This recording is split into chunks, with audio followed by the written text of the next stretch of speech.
Leaders. Aziz Grishen, ce qui est intéressant dans votre livre La promesse du printemps, c'est que vous apportez un témoignage, premier conseiller à la présidence de la République, vous livrez une analyse avec un soubassement intellectuel dialectique fort de sociologues, d'économistes, de politologues, et surtout, vous formulez des voies d'avenir. On va s'arrêter un peu à cette notion de boutique coopérative du CPR. C'est quoi cette boutique coopérative qu'a été le CPR? C'est un ensemble d'ambitions personnelles concurrentes. 3 courants? Autant de courants qu'il y avait de cadres dirigeants, à la limite. Des islamistes? La notion de courant n'a pas beaucoup de sens. C'est essentiellement des ambitions personnelles. Qui se réunissent autour d'une plus grande ambition, celle de Moustapha Marzouki, et d'un moteur pour le Nahda? La relation avec Nahda est beaucoup plus compliquée que ça. On va dire que, en gros, le CPR, je parle du CPR de l'époque, tout en partageant un certain nombre de positions fondamentales sur le plan idéologique, se voulait plus radical, et plus radical que Nahda. Et ce qui veut dire que quand Nahda faisait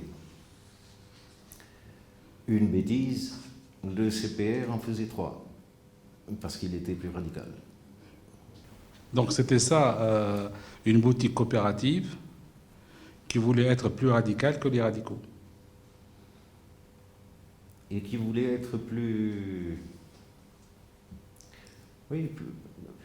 qui voulait apparaître comme une espèce d'avant-garde révolutionnaire, comparativement à Nahda, un mouvement plus modéré. Le seul problème, c'est que ni Nahda ni le CPR n'avaient grand-chose à voir avec les objectifs de la révolution tunisienne. Juillet 2013, le général Sisi prend le pouvoir en Égypte, Haj Brahmi est assassiné à Tunis, et le pompier est devenu pyromane. Du coup, vous êtes retrouvé dans une position d'éviter la dérive, disons, vous l'avez écrit, de saboter le sabotage.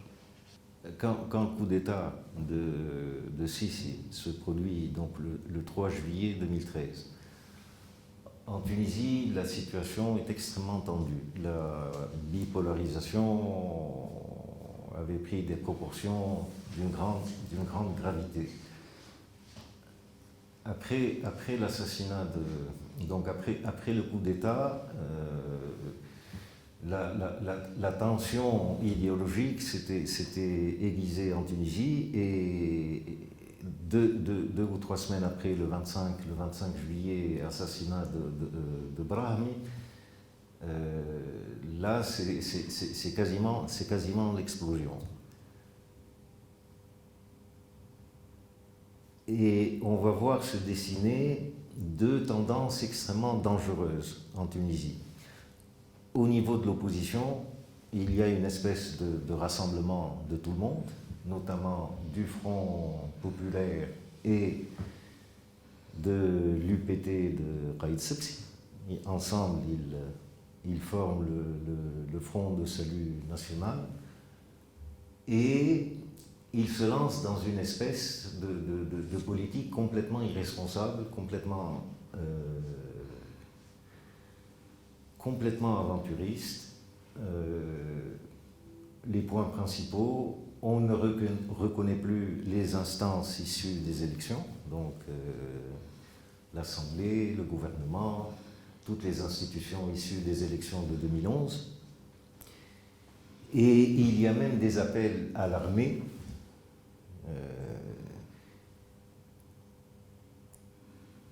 dans le sens où faites comme Suivez l'exemple. vos collègues égyptiens ont fait. Donc, il y a au niveau de l'opposition la volonté de rééditer le scénario égyptien. Et au niveau de la majorité, au niveau de la Troïka, la peur justement que ce scénario ne se réalise. Physiquement, Marzouki avait peur.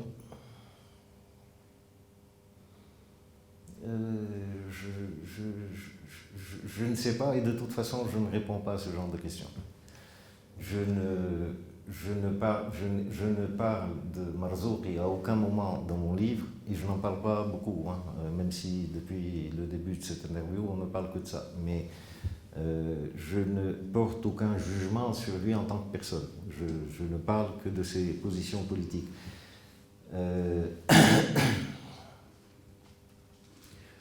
Je ne crois pas qu'il soit spécialement courageux ni spécialement lâche. C'est un être humain normal de ce point de vue-là. Rien ne m'a particulièrement frappé. Donc, au niveau de la Troïka, la crainte que ce scénario égyptien se réalise et on imagine un scénario pour contrecarrer la réédition de ce qui s'était passé en Égypte. Et le scénario imaginé, c'est la pleine application des dispositions de la loi d'urgence, qui était tombée en veilleuse depuis le 14 janvier. Si ces dispositions avaient été appliquées, ça permettait pratiquement de décapiter toute l'opposition politique, ce qui aurait jeté le pays dans une situation de crise infernale. Donc là, on a eu un moment de très grande tension. Ça a duré à peu près 3 semaines. Et puis, je l'explique dans le livre, il y a eu un mouvement de prise de conscience au niveau de Nahda. De Nahda ou de Rachid Ghannouchi? Oui, de certains dirigeants. Au départ, il faisait de la résistance. Le chef du gouvernement ne voulait pas accepter le scénario de démission. Au départ, toute la direction de Nahda était dans une attitude de fuite en avant. Et Marzouki, encore une fois? Marzouki, publiquement, ne disait rien, mais il était évident qu'avec son parti, il était pour la fuite en avant. Moussa Ben Jafar? Il se taisait. Jafar ne pouvait pas être pour la fuite en avant, mais dans un premier temps, il ne s'est pas beaucoup exprimé. Moussa Ben Jafar va commencer à s'exprimer à partir d'une bonne décision prise le 6 août avec la suspension des travaux de l'ANC. Donc il y a ce mouvement de fuite en avant, et ensuite au niveau de Nahda, ça commence à se calmer un peu, précisément parce que Rachid Ghannouchi se rend compte que la fuite en avant peut conduire le pays à la ruine et par conséquent son propre mouvement. Donc, dans le même temps, au niveau de Nida Tounes, Beji Qaïd Sebsi, après avoir soufflé sur la braise dans un premier temps pour faire monter les enchères, lui-même commence à calmer le jeu avec les éradicateurs de son camp, de son parti et de la coalition autour de lui. Et donc là, on commence à entrevoir la possibilité d'une sortie pacifique à la crise. Et c'est à ce moment-là que s'opère le vrai basculement de Mansour Marzouki, dans la mesure où il a dû se dire que si les deux principales forces politiques, Nahda et Nida, se mettaient d'accord, lui risquait de payer le prix de cet accord et de se retrouver marginalisé. Évidemment, d'un côté, en tant que chef de l'État, il ne pouvait pas dire officiellement, publiquement, je suis contre le dialogue national. Donc, de façon très prudente, il disait je suis pour, mais en réalité, il l'a saboté autant qu'il a pu, à travers notamment son parti. Et je me suis retrouvé à ce moment-là dans la position de quelqu'un qui officiellement était conseiller du chef de l'État, mais qui, dans la pratique, s'opposait aux tentatives de sabotage du dialogue national inspirées par lui. Donc, c'est pour ça que dans le livre, je parle de saboter le sabotage. Je n'y ai pas toujours réussi, même si, dans certaines situations, mes modestes efforts ont pu aboutir à quelque chose. Et de toute façon, ce travail de résistance, je l'ai poursuivi pratiquement 5 à 6 mois, jusqu'à la mise en place du gouvernement non partisan de Mehdi Jama. La mise en place de ce gouvernement signifiait pour moi qu'on avait définitivement trouvé une solution politique pacifique à la crise, et à partir de là, mon rôle à Carthage était fini, et donc je suis parti. Le départ était programmé. Mon départ attendait cet événement. Délivrance. Aziz Krishen, dans ce livre La promesse du printemps, vous dessinez quelques portraits. Celui de Hassine Abbasi est particulièrement intéressant. Vous dites que vous l'avez rencontré pour la première fois en février 2012 dans ses bureaux à la place Mohamed Ali. Quel est ce portrait de Hassine Abbasi? Hassine Abbasi, quand je le rencontre la première fois, me fait l'impression d'un dirigeant syndicaliste de type classique. Un vrai patron de syndicat ouvrier, syndicat de travailleurs, attaché à la défense des intérêts des membres de son organisation. Et une personnalité faite tout d'un bloc. Et mon sentiment, c'était que c'était un homme combatif et en même temps un homme intègre. Mais pour moi, à ce moment-là, lors de ce premier contact, c'est un dirigeant syndicaliste. Même si je sens chez lui une vraie connaissance des problèmes économiques, évidemment, mais aussi des problèmes politiques du pays. Et au moment de la crise de l'été, ce dirigeant syndicaliste, conscient de la gravité de la situation que traversait le pays, ce dirigeant syndicaliste renoue avec les pages les plus glorieuses de l'UGTT, c'est-à-dire l'UGTT des premières années, la fin des années 40 et du début des années 50, où l'UGTT n'était pas simplement une organisation syndicale, mais le fer de lance du mouvement national. Durant la crise de l'été, Hassine Abbasi a été quasiment le garant de l'unité nationale de ce pays et de sa paix sociale. Et que le comité de Nobel ait décidé de consacrer le quartet, et donc essentiellement, pour parler objectivement, le quartet, c'est d'abord l'UGTT et d'abord Hassine Abbasi. C'est malheureux que l'étranger ait reconnu la valeur de cet homme, j'ai l'impression, plus que les Tunisiens eux-mêmes. Absolument. Rachid Ghannouchi, vous l'avez pratiqué. Comment vous le trouvez? Rachid Ghannouchi, c'est deux choses très différentes. C'est en même temps un homme profondément idéologue. Et quand je dis ça, ce n'est pas dans ma bouche à moi, ce n'est pas très sympathique. C'est un homme formaté dans une idéologie qui me semble, à moi personnellement, complètement déconnectée du réel. Mais en même temps, c'est un animal politique. Donc il a cette espèce de carcan mental qui constitue une véritable prison intellectuelle à son niveau, mais il est d'une vraie finesse politique. Alors, le fait qu'il y ait le carcan et l'intelligence politique fait que En général, il finit par comprendre. Mais en général, il comprend avec un certain temps de retard. Et dans les périodes de transition où quelquefois les heures comptent, ça peut être très dangereux. Et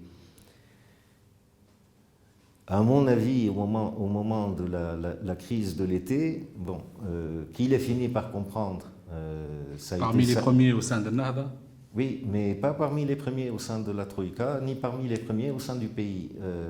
Et étant donné le poids de Nahda à ce moment-là, ce décalage avait fait courir un vrai risque au pays.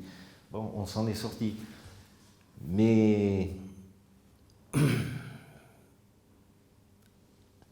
il y a eu dans la crise de l'été, bon, on a parlé de Hussein Abbas, il y a eu plein de gens qui ont, d'une certaine manière, mouillé la chemise pour que ça ne dégénère pas. Raj Ranouchi en fait partie, et dans la mesure où il était à la tête de Nahda, son rôle a été important de ce point de vue-là. et Beji Qaïd Sebsi. Même chose, même chose. Comment vous le trouvez, À ce moment-là ou aujourd'hui? d'une manière générale? D'une manière générale, même si les deux personnages sont très différents, je crois qu'il y a la juxtaposition des deux caractéristiques que je viens de mentionner. Il y a une espèce de carcan. Ça, c'est la culture du parti unique dans laquelle Beji Qaïd Sebsi a été formaté et qui continue de le conditionner. Et puis, c'est un homme intelligent. Et ce formatage ancien régime explique, à mon avis, beaucoup d'erreurs commises depuis un peu plus d'un an dans la gestion des affaires du pays. Vous appelez à une recomposition du paysage politique et vous dites que la relève existe. De quelle manière? La relève. C'est les partis? Quand une insurrection au début, une révolution commence par un mouvement populaire spontané. Et c'est quasiment une loi de l'histoire. Dans les premiers temps du soulèvement populaire spontané, il n'y a pas d'élite politique capable Absolument. de mener ce mouvement à son terme. Il y a des élites politiques, mais c'est des élites Qui appartiennent au passé. qui appartiennent au passé. Sans jugement de valeur, mais elles appartiennent au passé. Donc c'est différent. C'est pas un jugement, c'est une loi de l'histoire et une loi de la sociologie. Il y a, d'ailleurs, s'il n'y avait pas de décalage, il n'y aurait pas eu de soulèvement spontané. Le fait que le soulèvement soit spontané signifie que les partis sont hors jeu. La relève, c'est-à-dire l'émergence de forces intellectuelles, politiques, artistiques, que sais-je, qui soient en phase avec les besoins du soulèvement, donc avec les besoins du changement économique et social, ça se fait ensuite. Il y a un temps de décalage. Donc la question, ce n'est pas la recomposition des partis tels qu'ils existent, c'est l'émergence de forces nouvelles. Et ces forces nouvelles, je les vois dans les syndicats, dans les associations, dans les milieux universitaires. Je la vois, cette nouvelle élite en gestation, je la vois partout. Maintenant, arrivera-t-elle à se fédérer, à se doter d'une vision commune parce que sans vision commune, c'est-à-dire sans nouveau projet national adapté aux besoins du pays aujourd'hui, il n'y aura pas de relève. Donc, potentiellement, les conditions sont réunies pour que cette relève existe. Maintenant, est-ce qu'elle va se manifester quand, à quelles conditions, tout ça c'est l'histoire en train de se faire. Je ne suis pas un devin.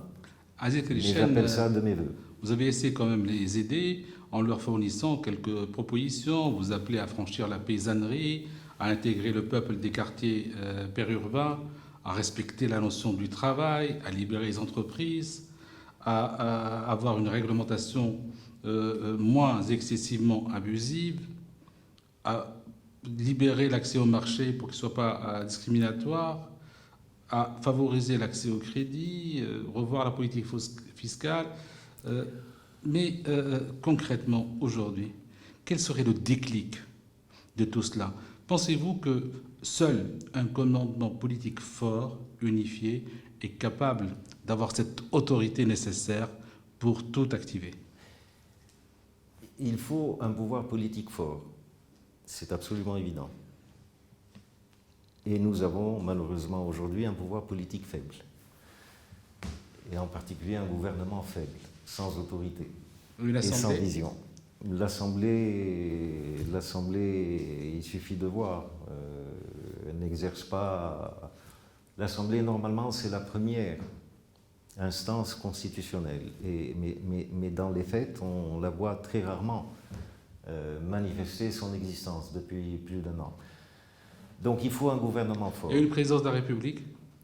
Vous avez parlé de la Casbah, du Pardon, mais pas de Carthage. Le président de la République n'a à aucun moment donné l'impression qu'il comprenait la gravité des problèmes du pays et qu'il avait des solutions. Le président de la République, de toute façon, avec les compétences constitutionnelles qui lui reviennent, à la limite, ce n'est même pas son rôle. Le problème essentiel, c'est le problème du gouvernement.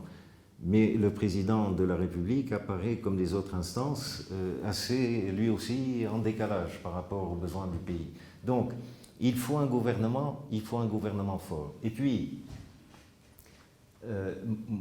les propositions que je fais ne sont pas des propositions techniques. Le pays, c'est une maison commune. La maison commune, ça veut dire quoi? Ça veut dire qu'il faut qu'elle fasse de la place à l'ensemble des groupes sociaux qui composent le pays, qui composent le corps social. Or, dans notre maison commune, depuis des années et des années, c'est pas récent, cette maison commune exclut des secteurs sociaux importants. Le monde rural est exclu de la maison commune. Le monde rural dort dans la rue, il ne dort pas à l'intérieur de la maison commune. Les populations des ceintures périurbaines sont exclues. La Tunisie des petits salaires, elle n'est pas exclue, mais on lui fait une place extrêmement exiguë. Les chefs d'entreprise, les chefs des PME ne sont pas exclus, mais on les met dans une espèce de cagibi. Tout l'espace de la maison commune, aujourd'hui encore, sert d'abord aux milieux affairistes, qui sont un frein objectif au développement, et quand je dis affairiste, je suis poli. L'oligarchie mafieuse que vous avez dénoncée. Parce que, par certains aspects, elle se comporte comme une oligarchie mafieuse. Donc la question qui se pose, c'est le nouveau projet national, c'est rebâtir la maison Tunisie, de façon qu'elle intègre tous ses enfants, de façon qu'elle fasse une place à l'ensemble des composantes du corps social. Pour cela, il faut un changement de politique économique, il faut un changement radical au niveau des choix économiques. Ce discours-là, il est absent au Parlement, et il est absent au niveau du gouvernement, et il est absent au niveau de la présidence de la République, ce qui conforte ma thèse selon laquelle ces élites politiques appartiennent à l'avant 14 janvier, alors que le pays attend des solutions pour l'après 14 janvier. Voilà donc un livre, finalement, qui est tourné vers l'avenir. Absolument, absolument. Et ce n'est pas un livre où je suis... Ce n'est pas un livre de règlement de compte. Je suis obligé de faire le bilan de 5 années de transition politique. Cette transition, ça n'a pas toujours été joli. On n'a pas toujours eu des hommes à la hauteur des événements.